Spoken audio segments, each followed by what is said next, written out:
This tractor's been sitting for almost a week and Christmas break is done. We are back to the shop. We have a week to get this face done, and I did the math. This wall is 22 panels and it took a day, a full day. The back wall was 33 panels. It took 3 days, but because of the height difference, how tricky it was with so much back there, that one took 4 full days to put up. So I don't know if that's a good estimate on how far this front one will take. This front one is 25 panels, I believe. We have very little double stacking. Like back there you had to do the lower panels, then you had to do the upper panels. That was a lot of work. This one, a lot of them are solid panels. This one right here is 21, 22 feet high, and these ones will stack, those ones will stack, but the rest here are all singles. And so I'm hoping that things will go a lot smoother because of that. The only thing we don't have going for us right now is the insulation. The insulation is the bane of this entire process. Before, on every one of these sections here, we could take the insulation and drape it up over the building and it would just lap over and kind of hold. You could put a clamp on it and it would stay put.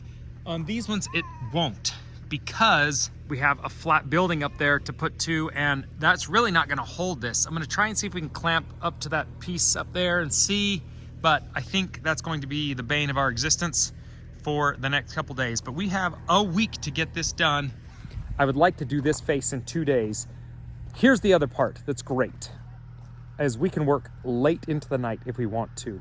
If the panels get frozen or slippery, it's just a little more work to handle them with your hands, but you're not gonna slide off anything. Whereas the roof, you had like 3 hours, 4 hours a day where it wasn't icy and you had to work in those hours and then you had to be done.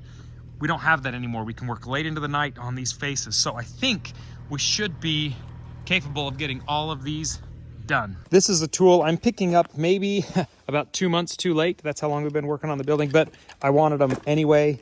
And they're gonna make this front face a little more simple. What I've been doing is using vice grips to hold on to the pieces and lift them into the air, but I was pinching the rope in between the teeth, and I saw these at Lowe's. Lowe's is now a Klein dealer, which that's probably the cheapest you're ever going to find Klein tools as well, is at Lowe's. But I found these, and I've noticed that R&R buildings, when he builds his pole barns, this is the same thing he uses. They happen to have these little holes in them, and I bought these little carabiners for like $2, whatever. So all in all, this whole setup is like $35, which I thought that's money well spent, where it secures this a little bit. We're not chewing through that tie down that's holding these up in the air, because it was starting to make me a little nervous.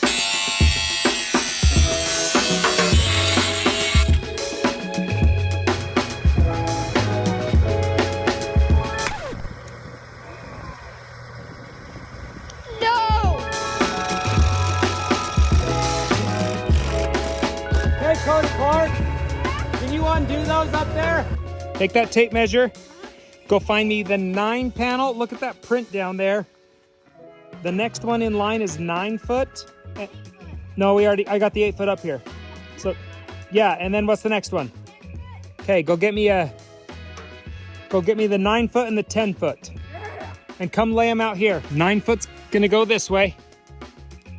10 foot's gonna be next to it, going this way as well. Yep. Got him?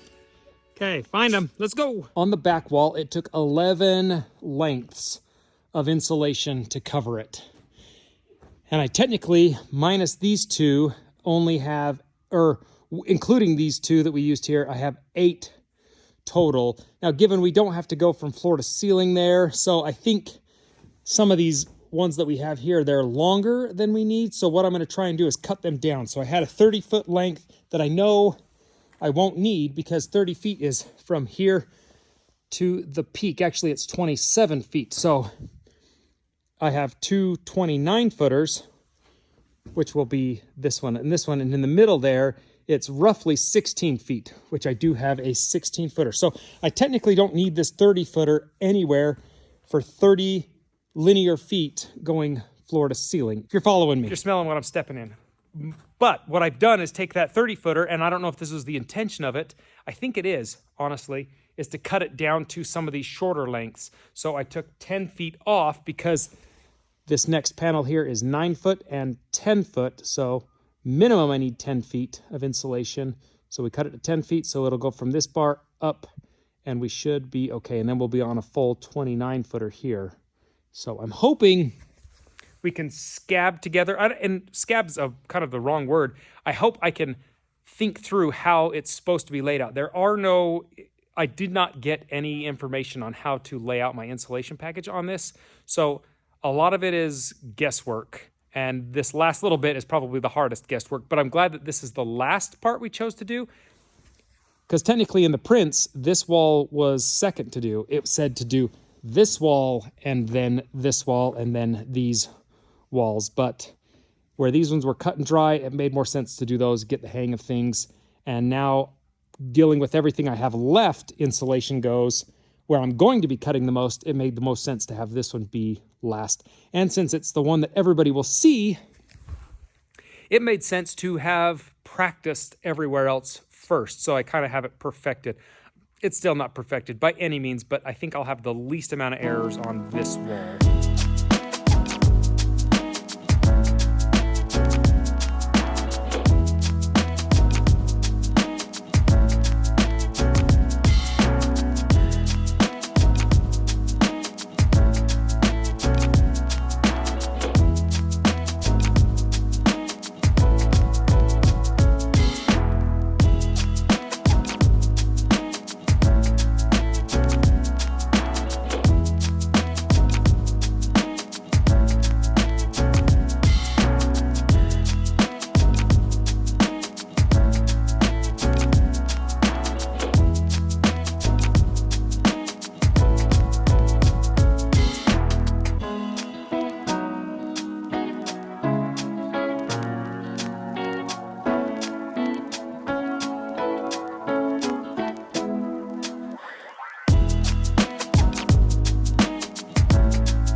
Well, that's not too shabby considering we didn't start till way later in the day.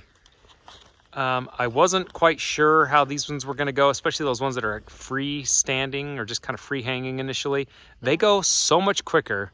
So I feel like tomorrow we could probably get all of the sides done. We'll see. We started at like 11 today? Yeah, we got a late start actually attaching these to the building. So that's pretty good.